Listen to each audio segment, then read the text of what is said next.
we'd be glad to work with anybody to help move this county forward. Senator. This is not just a Cocke County problem, it's a nationwide problem.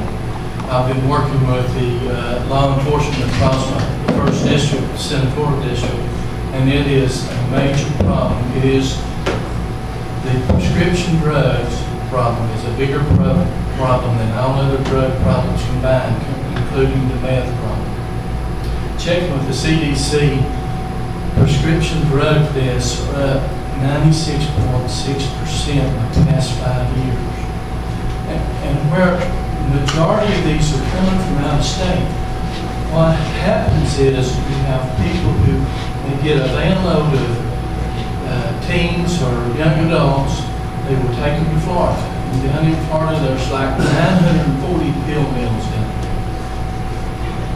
They can go in with just like a walk-in to get a haircut, find an appointment, pay $200 to see the doctor. The doctor's writing a prescription of 200 pills or more, and then they can go back within 4 weeks and it costs them $150.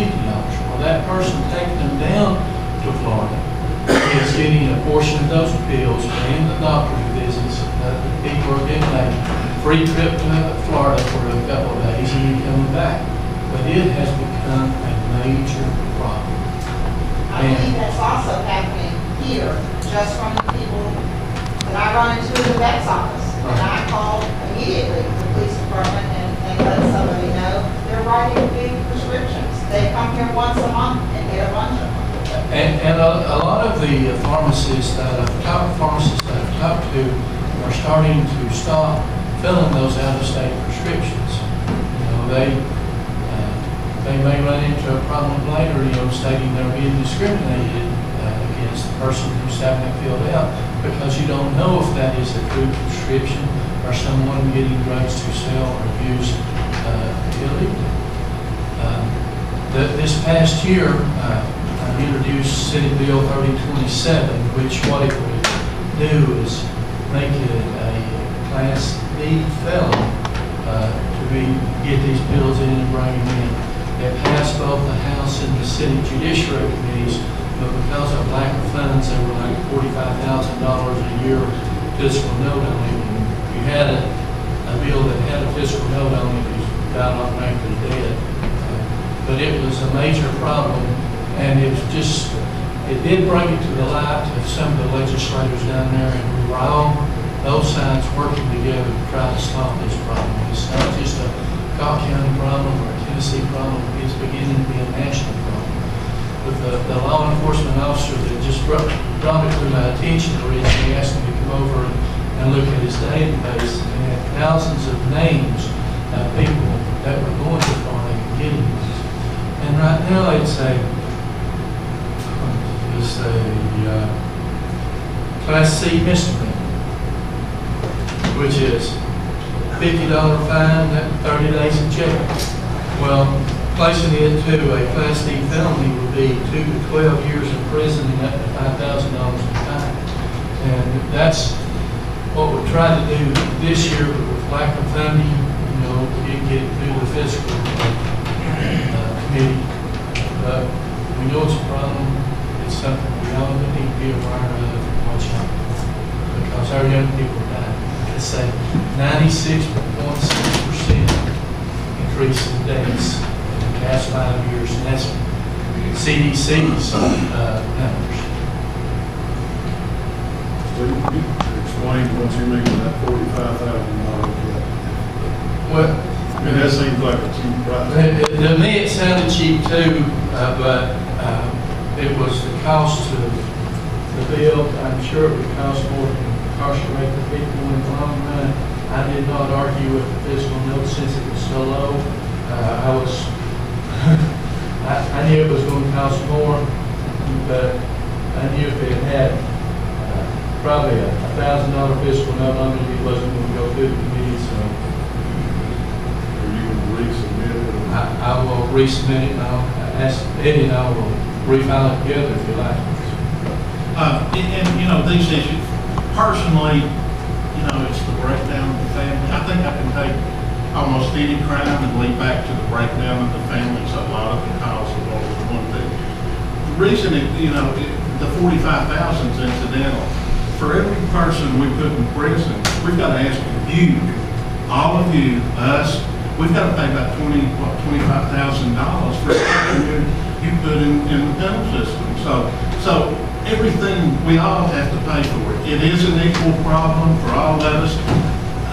A good example, for every child that's lost, and let's say he goes to prison, look what the cost to you, the citizens, is. I mean, if you go put them in prison for life, $25,000 a year times however many years they live, and that's exactly the way it breaks down. It's really tough. And again, back to the family, I believe that causes a lot of it. I think we've got good law enforcement. I think we've got good officials, and we've got to address these problems. You can't let it go. Just like everybody said, the longer you let it go, the worse it gets. Once these people take those drugs and get hooked on them, even if you get them better, it's an enormous cost, again, usually back to the taxpayer. The legislature is always under pressure. Now, another thing I need to add in the middle of this, we can pass a law for Tennessee, but unfortunately we can't pass a law for Florida. And that's where a lot of this has been coming from.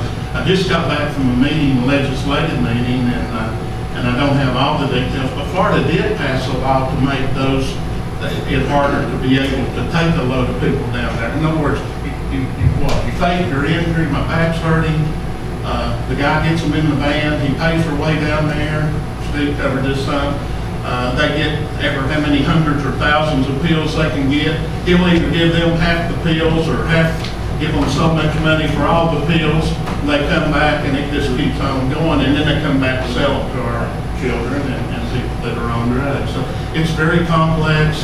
I think the hearts of our people's got to get behind it, and we do.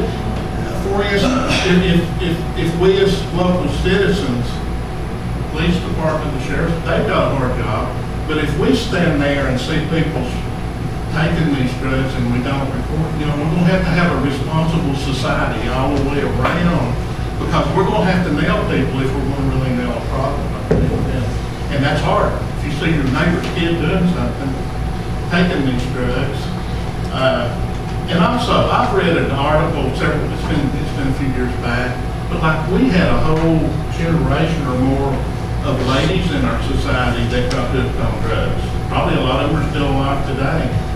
By going to the doctor, it was an innocent thing because a lot of this developed over time.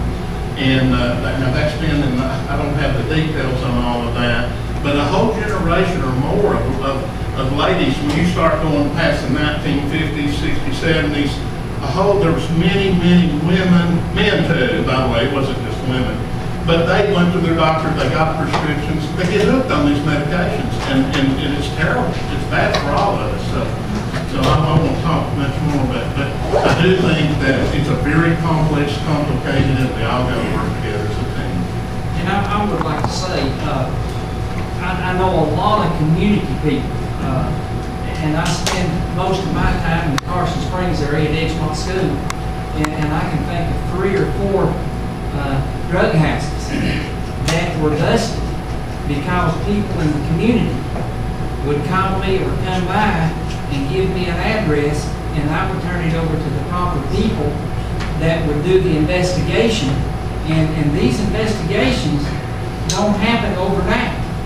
It takes time to go through the process of actually catching a drug house and closing it down. You can't just go because you think it's there, go barging in the door, because then you're going to have legal ramifications and the case will be thrown out because the officer didn't carry it out properly.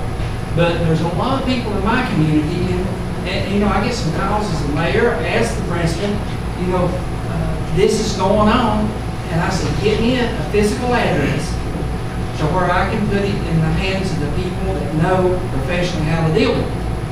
And that is a community, city of Newport, Cocke County watch. We need to get more people, the good people, more involved in calling the police department, the sheriff's department, the DA's office, and let them know where these places are at that's suspect, and let them use their abilities to correct the problem. Connie, what if those people don't know?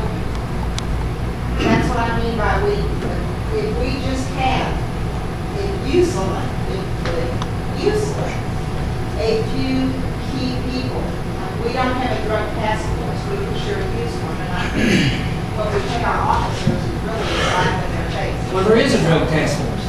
County does not have one, the city may have something. The drug task force is for city and county, correct? I mean, it's an organization that includes people maybe from this community, Hamlin County, Sevier County, Jefferson County, correct me if I'm wrong. The Fourth Judicial District is Cocke, Jefferson, Granger, Sevier counties. The situation you have there right now is there is one deputy from Jefferson County assigned, and there is one agent who we received a grant that's put on that task force. We have Captain James Holder who is assigned to the drug task force as part of the interdiction squad.